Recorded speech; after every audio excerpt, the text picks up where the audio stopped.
प्रति आस्थावान होना अच्छी बात है।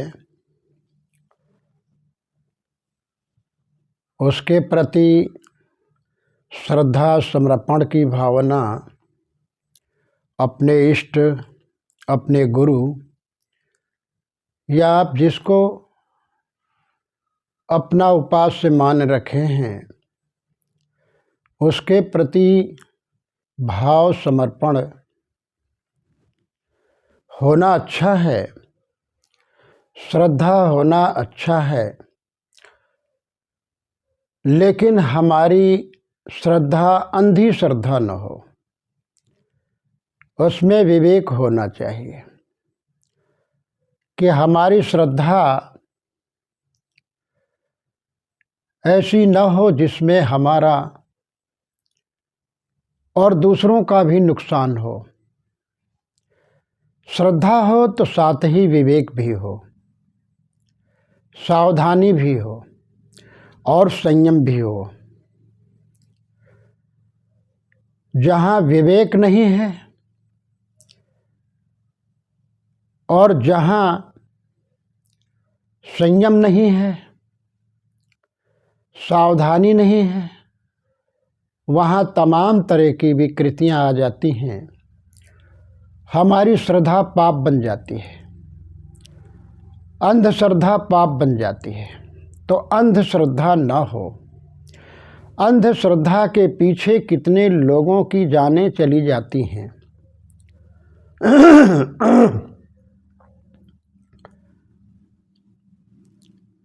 अभी मौनी अमावस्या के दिन महाकुंभ में अमृत स्नान का इतना बड़ा हो हल्ला उठा दिया गया कि आज के दिन जो अमृत स्नान करेगा वह मृत्यु को प्राप्त नहीं होगा, वह अमर हो जाएगा, उसके सारे पाप धुल जाएंगे, जन्म जन्मांतरों के पाप कट जाएंगे और वो बहुत अपार पुण्य कमा लेगा। अब अमृत स्नान क्या है इसको लोग नहीं जानते हैं। जहाँ पर अमृत प्राप्त करने की जहाँ चर्चा हो, अमर आत्मा है, मरण धर्मा शरीर है, और जहाँ अमर संदेश मोक्ष कल्याण का जहाँ ज्ञान बरसता हो, जिस संगत में आत्मज्ञान, मानवता परख वाणी, हमारे अपने आत्मा के चिंतन मनन और मोक्ष प्राप्ति की जहाँ चर्चा होती हो, वहीं मानो अमृत वर्षा हो रही है। वही अमृत नदी है, सरोवर है, गंगा है, जहाँ ज्ञान की चर्चा होती हो, जहाँ ज्ञान वर्षा होती हो, जहाँ ज्ञान भक्ति वैराग्य की जहाँ चर्चा होती हो, अजस्र धारा जहाँ तीनों चल रही वो त्रिवेणी है। और यही तो अमृत स्नान है जो इसमें बैठे सुन रहे हों, साधना में मगन हो, जो अपनी अपनी मोहाशक्ति, लोभाशक्ति, कामाशक्ति छोड़कर जब एकाग्र चित्त होकर के जब महापुरुषों के अमृत वचन में डूब जाते हैं, डुबकी लगाते हैं, यही मानो ज्ञान गंगा में डुबकी लगाना है, अमृत स्नान हो रहा है। लेकिन झूठे अमृत स्नान के पीछे कितने लोगों की जानें चली गईं और कितने लोग अपंग हो गए, लंगड़े हो गए, विकलांग हो गए। जिंदगी जो जिंदा रहे वो बर्बाद हो गए। कमाने खाने से, साधना करने से, उद्योग धंधा करने से भी चले गए। रोते रोते जिंदगी बीतेगी अगर जिंदा रह गए हैं तो, और जो मर गए तो मर गए, चले गए। ये अमृत स्नान का हो हल्ला करने वाले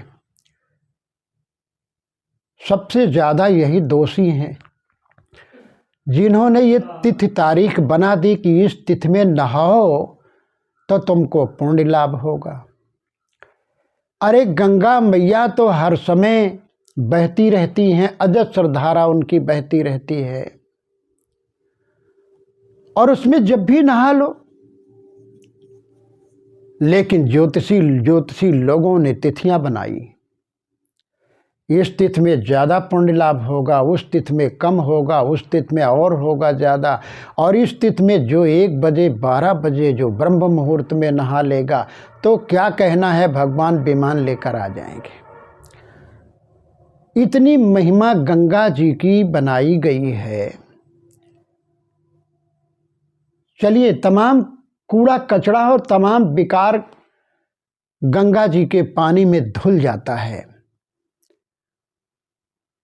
लेकिन ये न समझो कि हमको पुण्य लाभ मिलेगा और हमारे भी पाप धुल जाएंगे। इस भ्रम में न रहो।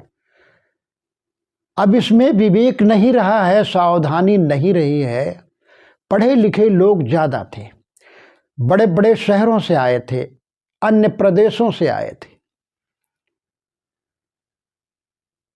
वे ज़्यादातर तिथि देखते रहते हैं कि कौन तिथि में ज़्यादा पुण्य लाभ होगा। तो भाई मौनी अमावस्या में मौन धारण कर करके स्नान करना ज़्यादा पुण्य लाभ होगा इस तिथि में। और उसकी लोग आस लगाए बैठे थे 1-2 दिन पहले से, कितनी जल्दी हम जाएं और स्नान कर लें जा करके, और हमको पुण्य लाभ हो जाएगा। अब उसमें श्रद्धा रही लेकिन विवेक नहीं रहा। श्रद्धा करो, गंगा के प्रति श्रद्धा करो, त्रिवेणी मैया के तरफ श्रद्धा करो, उनके प्रति श्रद्धा रखो, लेकिन अंधश्रद्धा न हो, विवेक हो। जाओ सावधानी पूर्वक स्नान करो। क्या बाद में नहा लेते, एक एक करके नहा लेते? नहीं, उसी घाट पर नहाना जहाँ 3 धाराएं चलती हों। गंगा जमुना की धारा तो है ही है, और सरस्वती मैया की तो गुप्त धारा बह रही है, उसको कोई नहीं देख पाता है, और उसको त्रिवेणी कह दिया। अब त्रिवेणी धारा में ही, जहाँ त्रिवेणी बहती हो, जहाँ 3 धाराएं बहती हों, वहीं स्नान करना चाहिए। दूसरे तमाम घाट बने हैं और तमाम वहाँ माइक ले करके चिल्ला रहे हैं कि अलग अलग घाट हैं, सब पे जा कर के नहाओ, लेकिन नहीं, तरों पर कूद करके उसी में नहाना है। वहीं जहाँ पर त्रिवेणी बहती है वहीं स्नान के लिए महत्व दर्शाया गया है, तिथि रखी गई है, वो साहित्य शोधन की गई है, वो बताया गया है। अब उसके पीछे लोग जा करके लड़ मर जाते हैं, कुचल जाते हैं, तो किसका दोष है? इनका सबसे बड़ा दोष है जिन लोगों ने ये सब शोध करके बताया कि इस दिन बहुत भारी पुण्य लाभ होगा। उन लोग सबसे बड़े पापी वही लोग हैं। इतनी बड़ी महत्ता जनता क्या करे? पढ़ते लिखते तो लोग हैं, लेकिन बिना सत्संग के विवेक कैसे आएगा? बिना, जब तक सत्संग में नहीं नहाएंगे, जब तक सत्संग अमृत में नहीं नहाएंगे, तब तक बोध ये होगा ही नहीं। इसलिए वहाँ श्रद्धा रही लेकिन विवेक नहीं रहा, इसीलिए सब हुआ है। और महत्ता के पीछे लोग दौड़ने लगते हैं। ये तिथियां बना दी गई, शगुन साहित्य बना दिए गए, और महत्ता के पीछे गंगा की इतनी बड़ी महत्ता यहाँ की गई है, इतना बड़ा बखान वर्णन किया गया है। एक बहुत बड़ा पापी था, दुराचारी था, लूटपाट करने वाला था, राहजनी करता था, आगजनी करता था, हत्याएं करता था। कोई कुकर्म बाकी नहीं रहे जीवन में, और जब वो मर गया, उसका अंतिम समय आया, मर गया। घर परिवार के लोगों ने कहा चलो इनको गंगा जी में पहुंचा दें। परिवार के लोग ममता बस कहे कि इनका कल्याण हो जाए, नहीं कैसे कल्याण होगा? जिंदगी में शुभ काम तो इन्होंने किया नहीं। छल कपट करते रहे, हत्या लूटपाट करते रहे, ठगे ही करते रहे, कोई कुकर्म बाकी नहीं रहा। तो अब इनका कल्याण होगा तो कैसे होगा? एकमात्र गंगा मैया ही हैं। चलो गंगा मैया में इनको प्रवाहित कर देते हैं। लोग अर्थी बना करके कफन में लपेट करके उनको राम राम सत्य है, सत्य बोलो मुक्त है, जीवन में सत्य बोले नहीं, सत्य आचरण नहीं किए, सत्य कर्म नहीं किए, सत्य चिंतन किया ही नहीं, और मरने के बाद मुक्ति होगी। अब सत्य बोलता कौन है? बोलने वाला चला गया। तो जब ले करके गए तो गंगा के किनारे, आप महत्ता सुनिए थोड़ा, कि गंगा के किनारे ज्यों ही पहुँचे तो एक बौंडर आ गया। और आप जानते हैं जब काफ़ी धूप होती है, जेठ का महीना, बैसाख का महीना, तो लू चलती है और उसमें बौंडर आ जाता है, चक्र बन जाता है, जैसे पानी में चक्र बन जाता। तो एक चक्र बन गया, बौंडर आया आंधी जैसे। तो उसमें बालुका अभी गंगा में पहुँचे ही नहीं और अभी उतारे भी नहीं थे, अर्थी को, लाश को उतारे नहीं थे गंगा किनारे, तो ही वो धूल आ गई। धूल कहीं कफन का मुंह जो है कफन से ढका था, वो कहीं खुल गया था, मुर्दे का, उस पापी का। और जब वो आया तूफान थोड़ा हल्का, तो बालू गंगा मैया की, गंगा जी की उठ करके और कहीं उड़ करके उस मुर्दे के मुख में पड़ गई। अर्थी लिए हुए लोग जब हल्का लगा, कहा इसमें तो कुछ नहीं है, देखा, कहा भगवान का विमान वो आ गया। अरे वो गंगा मैया की बालुका मुख में पड़ गई और गंगा में भी पहुंच नहीं पाए, और भगवान ले करके विमान तुरंत आ गए उस पापी के लिए और अपने धाम लिए चले गए।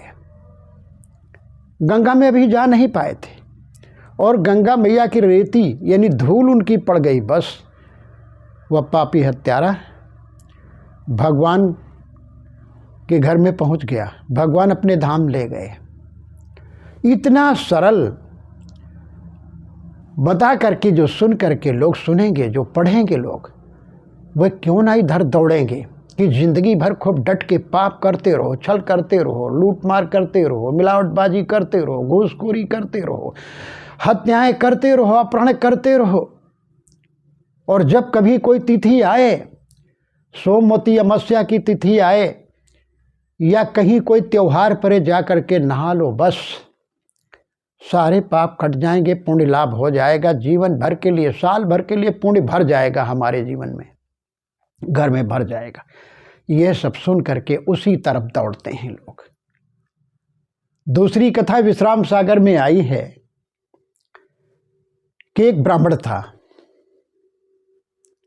ये महत्ता है, महत्ता को पढ़ सुन करके ही लोग तो, और ये महत्ता इतनी दर्शाई जाती है बड़े बड़े मंच सजा करके, बड़े बड़े धर्मात्मा, बड़े बड़े गुरु, बड़े बड़े पंडित तख्त पर तख्त लगा करके उसके ऊपर बड़ी बड़ी पोथियां रख करके बाँचते हैं। तो लोग सुनते हैं मौन धारण कर करके, मानो कोई बैठा ही नहीं, उसके ऊपर कोई प्रश्न करने वाला नहीं। तो उसके ऊपर बाँच करके सब महत्ता बताते हैं। तो क्यों ना लोग समझते, भाई क्या वेद में लिखा है, रामायण में लिखा है, भागवत में लिखा है, क्या गलत है? गलत तो कुछ हो ही नहीं सकता। अब उस पर विवेक कहाँ करें, विचार कौन कर सकता है? और फिर भगवान के उसमें भागवत में और पुराण में, रामायण में कोई अगर भगवान में तुम भागवत में शंका करोगे तो नरक में भी जाओगे, ये भी कह दिया गया। तो शंका कैसे करें, विवेक कैसे करें? विवेक की तो तिलांजलि दे देते हैं, उस पर शंका कर ही नहीं सकते। तो एक ब्राह्मण था जो वेश्या में बहुत आसक्त था, उसके घर के लोग मना भी करते थे, बाल बच्चे नाराज थे, पत्नी भी नाराज होती थी, धिक्कारती थी, कि तुम ब्राह्मण हो, तुम्हारे पैर छूते हैं लोग। जाके पांव जगत उठला के संसार के लोग, पंडित जी पाए लागी पाए लागी पाए लागी, पांव छुई। संसार के लोग महान समझ करके, ब्राह्मण के चरण पवित्र समझ करके लोग चरण स्पर्श करते हैं, और तुम शराब पान करते हो, मांसाहार करते हो और वेश्यागमन करते हो, धिक्कार है। लेकिन तो भी उसकी आदत पड़ गई थी, रघुनाथ दास जी ने लिखा है, और वेश्या के यहाँ निरंतर जाता था। पूरा जीवन वेश्यागमन में बीत गया। जब उसका मरने का समय आया, जब मरने का अंतिम दिन आया, तो वेश्या के यहाँ ही पड़ा रहा। घर के लोग कहें वहीं मर जाने दो, सड़ जाने दो, कौन लाए यहाँ, अब वहीं टट्टी पेशाब करे, वही वो वेश्या झेले अपना। तो बुढ़ापे में नहीं लाए, वहीं पड़ा रहा, और मारे पाप की सब, उसका शरीर मानो बिंधा था, और वेश्या से बार बार कहता था कि सबकी मृत्यु तो हो जाती, क्षण भर में हमारी मृत्यु नहीं हो रही है। मैंने जिंदगी भर पाप किया है, कोई अच्छा कार्य नहीं किया है। आदमी अंतिम सोचता है, लेकिन अंतिम सोचने से होता क्या है? एहसास अपने किए हुए कर्मों का सबको होता है, पहले नहीं होता है। तो अब उसके कीड़े भी पड़ गए, करवट नहीं ले पा रहा था, चिल्ला रहा था, रो रहा था। उसे याद आया कि क्या गंगा जल नहीं रखा है? वेश्या ने कहा गंगा जल तो बोतल में था, हम रोज, पानी था नहीं, तो मैं इसी से पान भिगा लेती थी, तो अब नहीं रह गया है। कहा अरे गंगा जल, कहा क्या करते? कहा गंगा जल होता तो मेरे मुख में जरा छोड़ देती, तो मेरा कल्याण हो जाता, मैं पापों से तर जाता, उद्धार हो जाता। तो कहा गंगा जल मेरी बोतल में रखा था, वो आखिरी था, मैंने धो करके जो है छिड़क करके, और मैंने पान खा लिया है। तो कहा अभी है मुख में? कहा हाँ हाँ अभी है। अरे कहा तो हमारे मुख में थूक दो, तो गंगा जल की कुछ न कुछ बूंदें हमारे मुख में आ जाएंगी। रघुनाथ दास जी बहुत साफ लिखे हैं, हालांकि वो भी ब्राह्मण थे, सीतापुर जिला फतेहपुर के रहने वाले थे, फौज में नौकर थे, और विश्राम सागर उन्होंने लिखा खूब खुल करके, ओ बार मुखी मुख थूको विप्र एक गणिकारत जाना, अंत समय निकसत नहीं प्राणा। वार मुखी मुख थूको जाई, तब तन तज सुरलोक सिधाई। जब वो वेश्या ने गंगा जल के भिगाए हुए पान अपने चबाए हुए जब पंडित के मुख में, ब्राह्मण के मुख में थूक दिया, तो वो तुरंत ही जो है स्वर्ग में चले गए, भगवान विमान लेकर के आ गए। और इतनी कथाएं जब सुनेंगे, बताइए कि इतना दुराचारी, वेश्यागमन करने वाला, व्यभिचारी, सारे कुकर्म करने वाला, अरे वेश्या के मुख में कहीं एक, कहीं कण होगी, कहीं गंगा जल की बूंद की, और उसके मुख में जूठा थूक चला गया, तो वो जब भगवान के यहाँ स्वर्ग में चला गया, तो हम लोग थोड़ा नहा लेंगे तो क्यों नहीं जाएंगे? हम लोग पिएंगे और नहाएंगे तो क्यों नहीं स्वर्ग में जाएंगे? इतनी ऐसी ऐसी बेहूदी महिमा सुन करके, बेसिर पैर की बात सुन करके, तो लोग पाप काटने के लिए चल देते हैं, चलो अमृत स्नान कर लेते हैं तो हम भी तर जाएंगे, क्योंकि हम भी खूब छल कपट किए, खूब बेईमानी मक्कारी किए हैं, खूब मिलावटबाजी किए हैं, खूब अपहरण किए हैं, खूब कुकर्म किए हैं, चलो धोड़ लेते हैं, पुण्य खूब अर्जित कर लेते हैं। जब इस तरह की महिमा गा दी गई है तो पुण्य कौन करेगा, दान कौन करेगा, धर्म कौन करेगा, सत रास्ता कौन पकड़ेगा, सत्कर्म कैसे करेंगे लोग? यह तो पाप को बढ़ावा देना है कि गंगा जल में नहा लो तो तुम्हारे पाप धुल जाएंगे, पुण्य लाभ हो जाएगा, जन्म जन्मांतरों के पाप कट जाएंगे। तो फिर अच्छा काम, पुण्य का काम कौन करेगा? दया कौन करेगा? अहिंसा का पालन कौन करेगा? ईमानदारी कैसे लोग पालन करेंगे? बेईमानी के तरफ ही जाएंगे कि करते रहो, गंगा मैया धो देंगी, भगवान तार देंगे हमें, बिना कर्म किए ही कुकर्म करते रहो। तो कौन जाएगा, पुण्य काम कौन करेगा, त्याग तप कौन करेगा, भजन कौन करेगा, ध्यान कौन करेगा, साधना क्यों करेंगे लोग, सत्कर्म क्यों करेंगे लोग? तो अन्याय अत्याचार करते ही रहेंगे इस तरह की महत्ता हाँ करके। तो बहुत बड़ा जुर्म किया है जिन लोगों ने ये सब कहा है, जिन लोगों ने तिथियां बना करके कि नहाओ तो तुम्हारा कल्याण हो जाएगा, पुण्य लाभ हो जाएगा, और इस पुण्य के पीछे लोग भागते। यहाँ तक कह दिया गया मत्स्य पुराण में, ब्रह्म हत्या सहस्त्रेणु भ्रूण हत्या अर्बुदांचा कोटि होमे नश्यन्ति यथा पाछु भाषतम। मत्स्य पुराण में ब्रह्म हत्या सहस्त्रेणु, हजारों ब्राह्मणों की हत्या कर दो, वध कर दो हजारों ब्राह्मणों को। ब्रह्म हत्या सहस्त्रेणु यानी हजारों ब्राह्मणों की हत्याएं कर दो। भ्रूण हत्या अर्बुदांचा, अरबों खरबों गर्भ गिरा दो। कोट होमे नश्यन्ति यथा पाछु भाषितम। मत्स्य पुराण में पंडितों ने लिखा कि हजारों ब्राह्मणों की हत्या कर दो, अरबों खरबों गर्भ गिरा दो। कोट होमे नश्यन्ति, करोड़ बार होम हवन कर दो, यज्ञ कर दो, आहुति कर दो, बस सारे पाप नष्ट हो जाएंगे। ये कितनी बड़ी लिफ्ट दी गई है पाप करने के लिए, कितना बड़ा जो है सर्टिफिकेट दे दिया गया है, कार्ड बना दिया गया है कि खूब जघन्य पाप करते रहो, मिलावटबाजी लूटपाट करते रहो, होम हवन कर दो, गंगा में कभी मौका मिले डुबकी लगा लो, सोमवती में चले जाओ डुबकी लगा लो, माला जप कर लो, बस नाम ही नाम ले लो बस।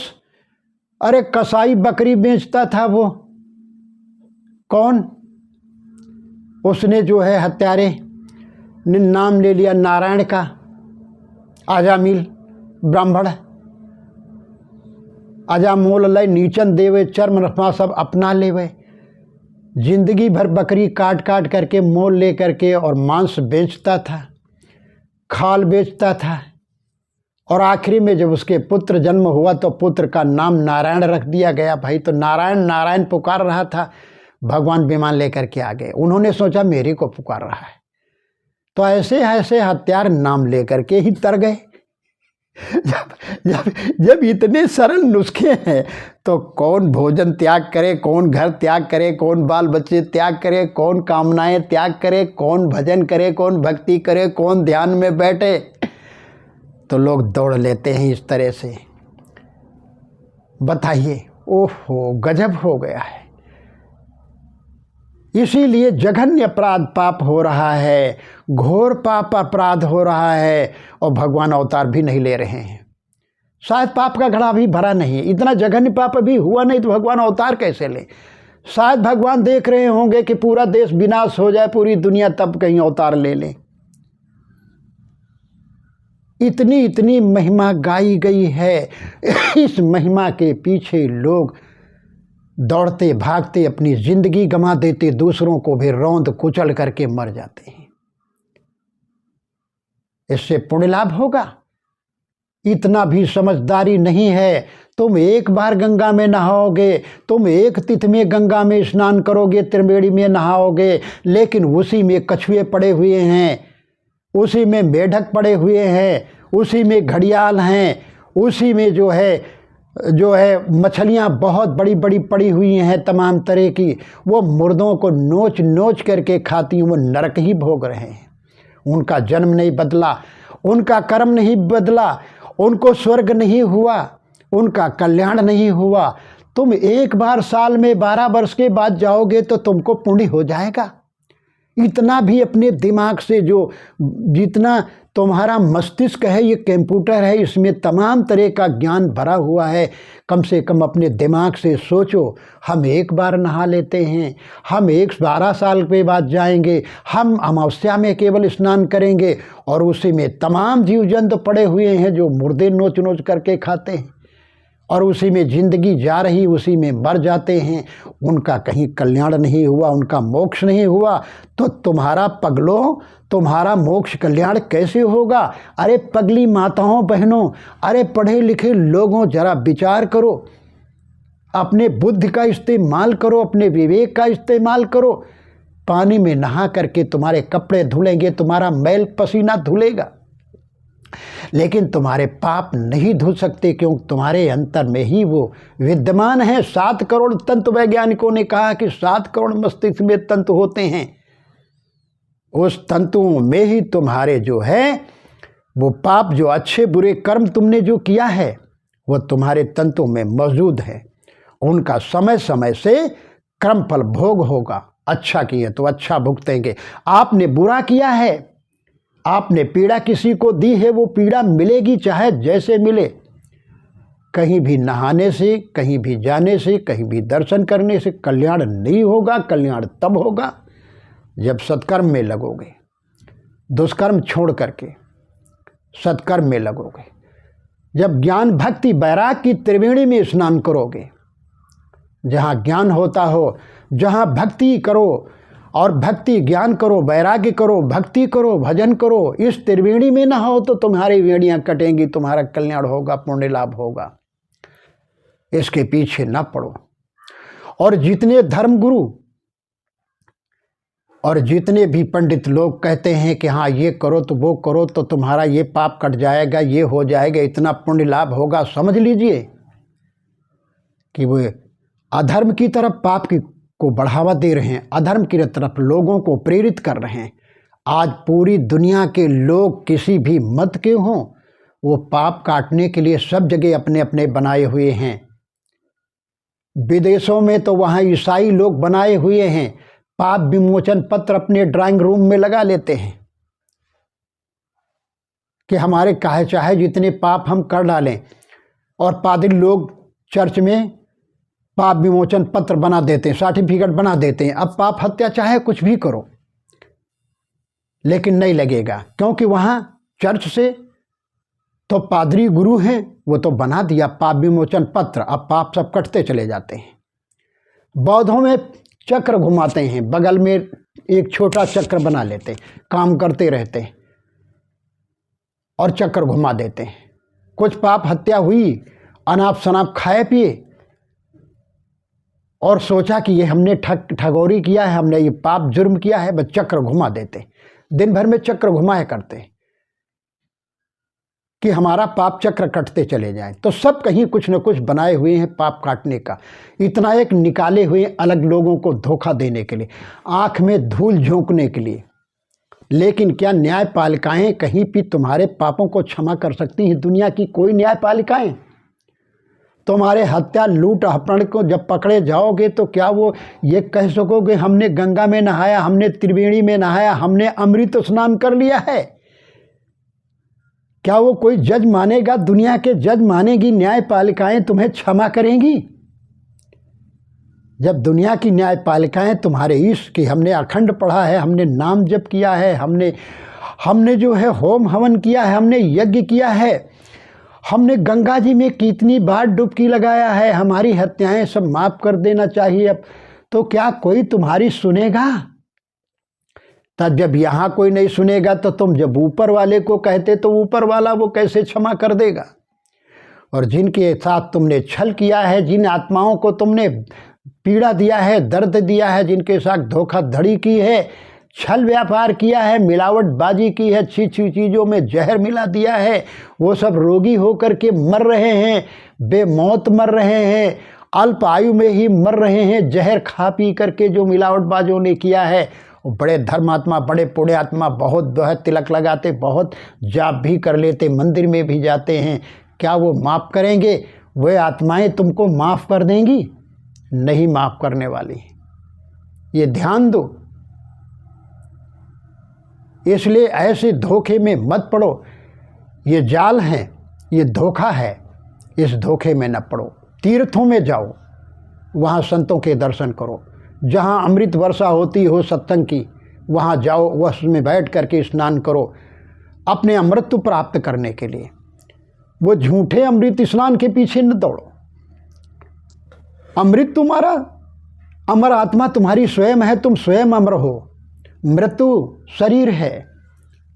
तो अमृत स्नान जहाँ होता हो, सत्संग अमृत स्नान की गंगा है, जहाँ ज्ञान की गंगा बह रही है, वहाँ जा कर के स्नान करो और अपने पापों को विसर्जित करने के लिए वहाँ संकल्प लो, प्राणपण से वहाँ संकल्प ले लो। हमने जो भूल किया है, जो गलती की ही, लोभ बस, वो यहीं पर आज से छोड़ रहे हैं। नहीं तो ये लोभ बस जितना भी पाप करते चले जाओगे और धन के पीछे पड़ करके, लोभ के पीछे पड़ कर करके ये धन छूट जाएगा, पल में छूट जाएगा, पता नहीं किस क्षण छूट जाए। ये सब छूट जाएगा, कुछ रहेगा नहीं। कोई साथी तुम्हारा नहीं है संसार में, न पुत्र पौत्र, न साथी बराती, न गांव देश दुनिया के कोई भी साथी नहीं है।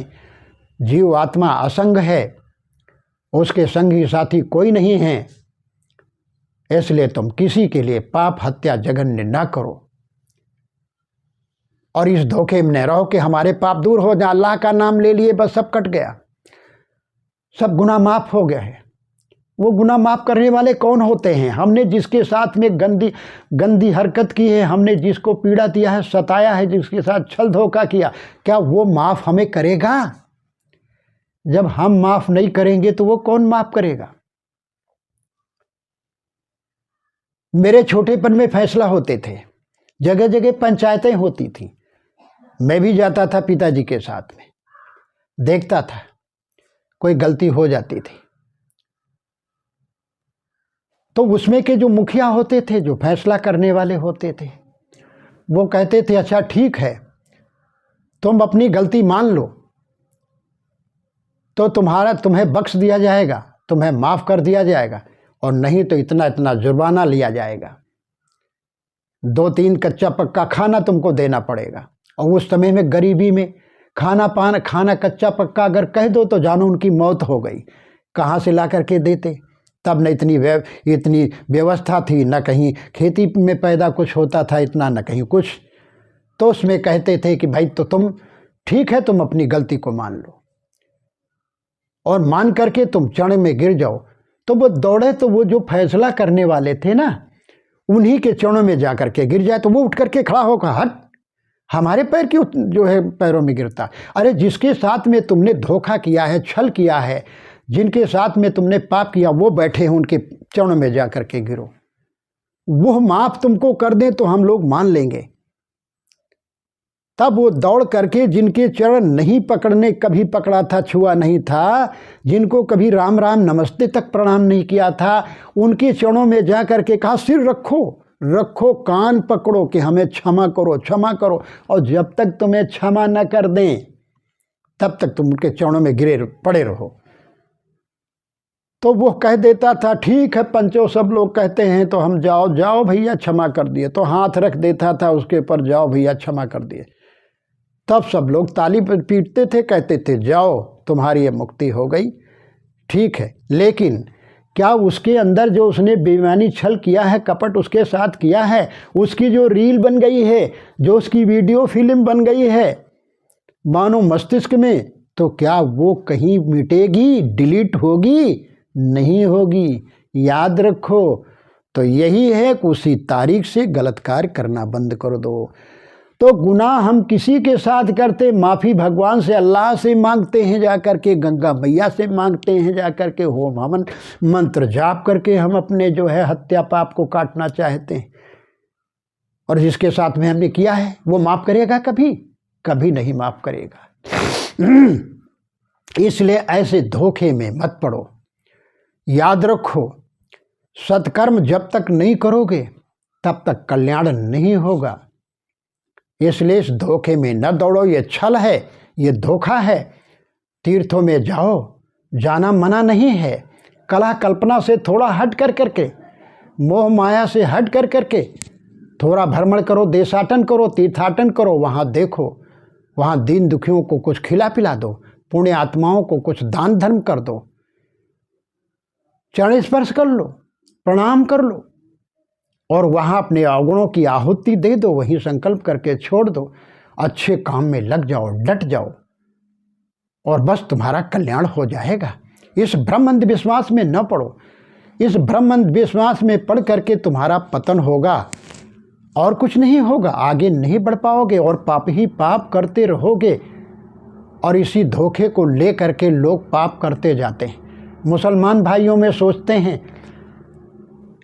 कि साल भर हमने तो खूब किया है, तमाम जीवों का हलाल किया है, कुर्बानी की है, वध किया है, कुर्बान की कुर्बानी करते हैं। कुर्बान होना यानी बलिदान हो जाना, न्यौछावर हो जाना। लड़की लड़के पर कुर्बान होती है, लड़का लड़की पर कुर्बान होती है। कुर्बान का मतलब गला काट करके रख देना थोड़े है। अरे अल्लाह ताला पर तुम खुद स्वयं कुर्बान हो जाओ, यानी न्यौछावर हो जाओ, समर्पण हो जाओ कि तुम्हारी सेवा में, दान करने में, दूसरों की भलाई करने में, दूसरों को सुख सुविधा देने के लिए समर्पित हो जाओ, कुर्बान हो जाओ, अपने गांव घर मोहल्लों के लिए, पूरी देश दुनिया के लिए। तब तुम्हारा समझ लो कल्याण होगा कि किसी का गला काट लेने पर।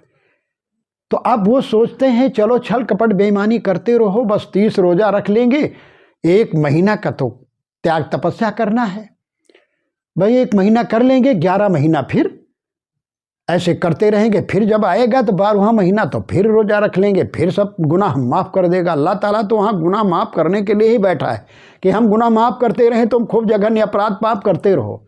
क्या ऐसा है कहीं? अल्लाह अगर करता है गुनाह माफ़ तो मैं कहता हूँ वो भगवान नहीं, वो अल्लाह नहीं है, शैतान। वो शैतान है जो पीड़ा देता है, दूसरों को प्रेरित करता है कि तुम जघन्य पाप अपराध करते रहो। भगवान दयाल होता है, अल्लाह रहमान होता है, अत्यंत रहमान है, अत्यंत रहमान। मैंने कुरान पढ़ी और हर आयत के नीचे अल्लाह ताला जो है वो रहमान है, अत्यंत दयावान है। तो वो कैसे किसी को दुख देने के लिए, छल कपट करने के लिए, पीड़ा करने के लिए, देने के लिए वो कहेगा नहीं कहेगा। भगवान दयालु हैं।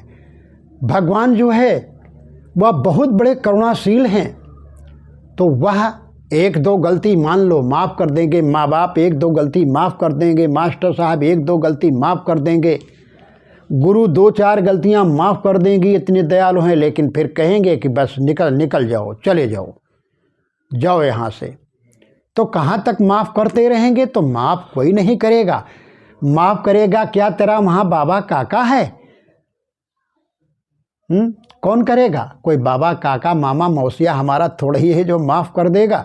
और माफ़ करेगा तो वो भगवान नहीं है कि बार बार गलती के लिए प्रेरित करते रहे कि हम माफ़ करते रहेंगे, माफ़ करते।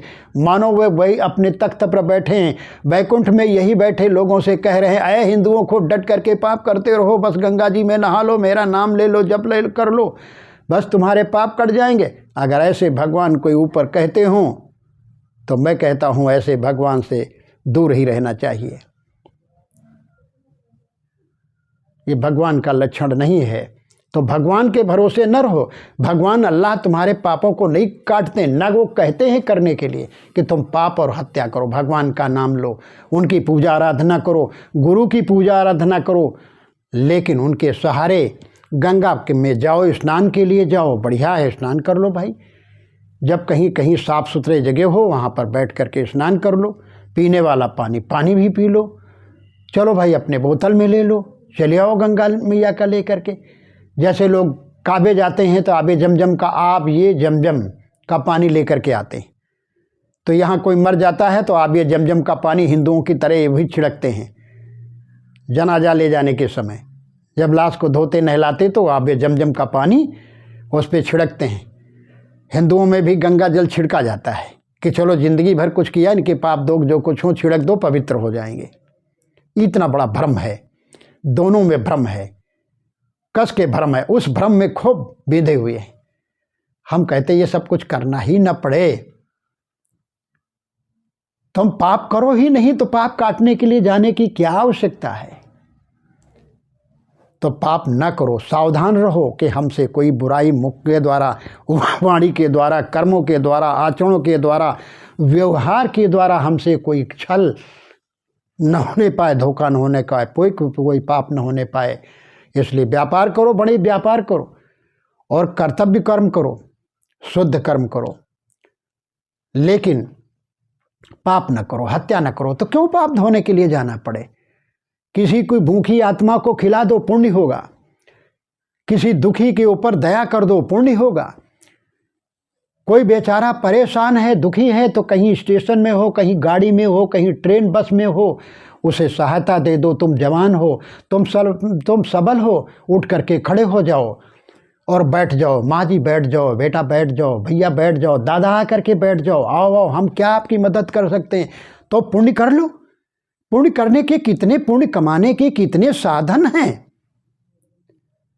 कोई खा रहा है और कोई आ गया, तुम खा रहे हो, कोई आ गया भूखा तुम्हारी तरफ देख रहा, क्या भैया खाओगे, आओ आओ आओ, अभी इसमें से निकाले, इनको 2 पूड़ी दे दो, साग सब्जी दे दो।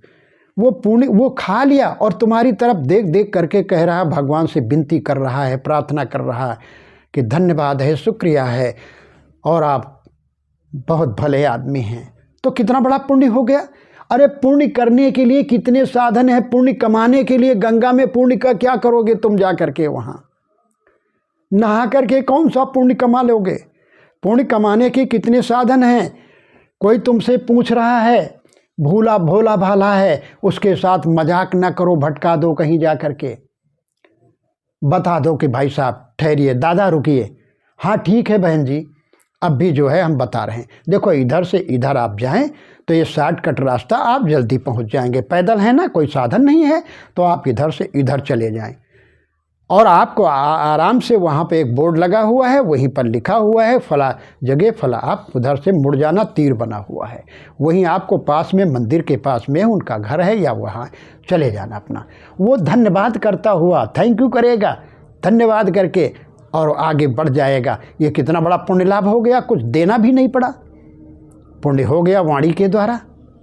किसी की सेवा आप कर दें हाथों के द्वारा, किसी के पीड़ा दर्द हो रही है, गांधी जी कितनी की सेवा कर देते थे, कोढ़ियों की सेवा कर देते थे, आज उनकी सेवा संसार में मशहूर है। तो किसी की पीड़ा हरने के लिए तुम्हारे पास औषधि है तो औषधि दे दो। अगर तुम्हारे पास हाथ पैर चलने वाले हैं तो तुम अपने हाथ पैरों से सेवा उसकी कर दो, पुण्य हो गया।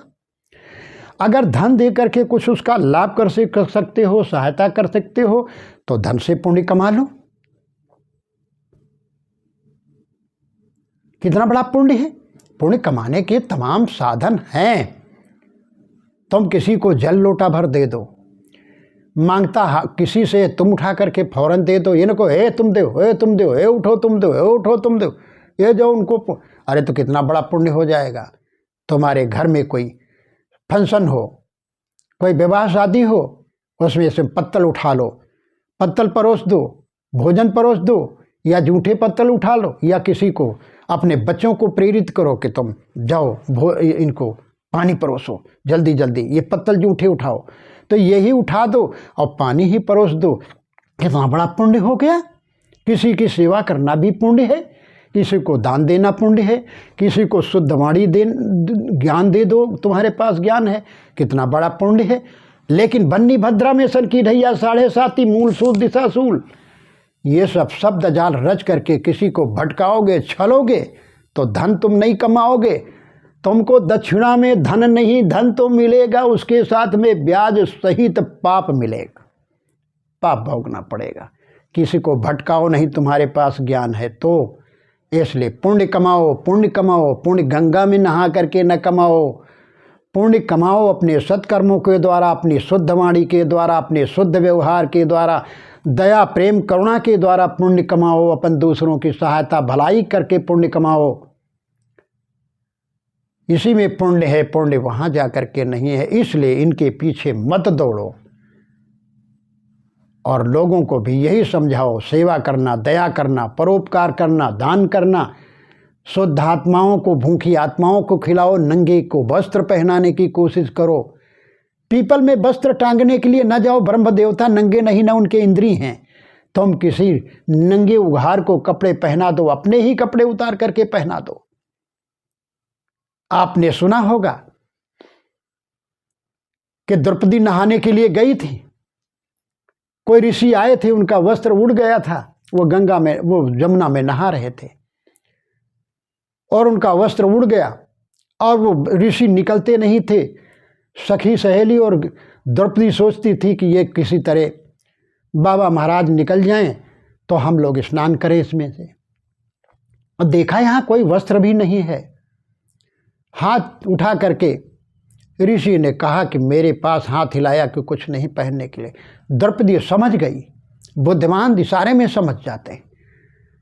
तुरंत ही अपनी आधी साड़ी फाड़ करके और तुरंत ऋषि को गोल गोल करके हाथ में ऐसे फेंक दिया। ऋषि पहन करके बाहर निकल आए और कहा, बेटी तूने आज मेरी मर्यादा जिस तरह बनाई है, तेरी मर्यादा हमेशा बनी रहेगी। तेरी लाज हमेशा कोई लूट नहीं पाएगा, कोई ले नहीं पाएगा। तुम्हारी लाज को कोई छीन नहीं पाएगा। तुम्हारी भी रक्षा होगी। आप सुनते हैं कि वही रक्षा उनकी हुई। ये कहानी भी आई है भागवत में। जैसा भी हो, लेकिन आप किसी के साथ कुछ कर देंगे वो पुण्य है। अच्छा काम करो, मदद करिए, किसी की रक्षा करिए दौड़ करके। तो किसी की भी सहायता करते रहो, मदद करते रहो, अपने वाणी के द्वारा, अपने कर्मों के द्वारा, अपने शरीर के द्वारा सेवा सत्कार करते रहो, पुण्य करते रहो, जीवन भर पुण्य लाभ कमाते रहो। और ये पुण्य लाभ तुम्हारा बैंक बैलेंस होता चला जाएगा, ये मिलेगा। ये है पुण्य लाभ। संतों के दर्शन करो, संतों का सत्संग करो, पुण्य लाभ होगा। संतों की वाणी का सुन करके उसका ज्ञान करो, आचरण करो, पुण्य लाभ होगा। सत्कर्म करने लगो, पुण्य लाभ होता चला जाए। पाप कभी होगा ही नहीं। और जो पाप तुमने पहले किया है वो भूल जाएंगे, कट जाएंगे। जब पाप करोगे नहीं, पाप बंद कर दोगे, सेवा सत्कार में, मदद में, दया में, प्रेम में लग जाओगे, साधना भजन भक्ति में, बस तुम्हारा जो है पाप रहेगा ही नहीं। पुण्य ही पुण्य जीवन में करते रहो। माता पिता की सेवा, दीन दुखियों की सेवा, भूखे लोगों की सेवा, नंगे उघारों की सेवा, और जो बीमार हैं उनकी सेवा। कुछ फल ला करके दान कर दो, कुछ वस्त्र दान कर दो, कुछ पैसे रुपये दान कर दो, किसी में सहायता कर दो। कोई डॉक्टर बताया है कितने लाख रुपए लगेंगे तो उसमें सहायता कर दो। वहाँ गंगा में न फेंको जा करके। पंडों को मत दो जो तुम्हारे दान से जो है वहाँ मांस मछली और दारू शराब खाए पिए। वो पुण्य लाभ नहीं होगा, वो पाप लाभ होगा, तुमको पाप मिलेगा।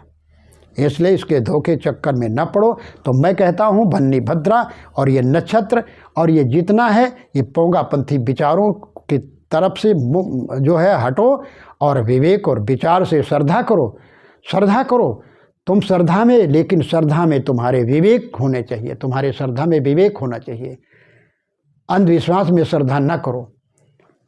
तो इसलिए श्रद्धा रखो, भक्ति में श्रद्धा रखो, भागवत में श्रद्धा रखो, भगवान में श्रद्धा रखो, गुरु में श्रद्धा रखो, गंगा में श्रद्धा रखो, अपने तीर्थों में श्रद्धा रखो, अपने पूज्य के प्रति श्रद्धा रखो। लेकिन अंधी श्रद्धा न हो।